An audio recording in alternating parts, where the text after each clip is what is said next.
İyi günler arkadaşlar. Kanalımıza hoş geldiniz.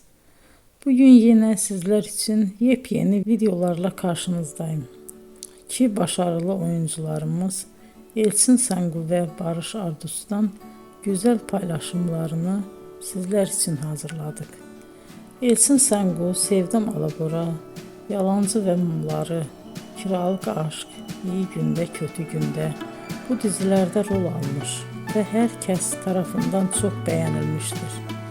Biz de Elçin Sangu ve Barış Ardus'tan en güzel sempatik fotolarını sizler için hazırladık.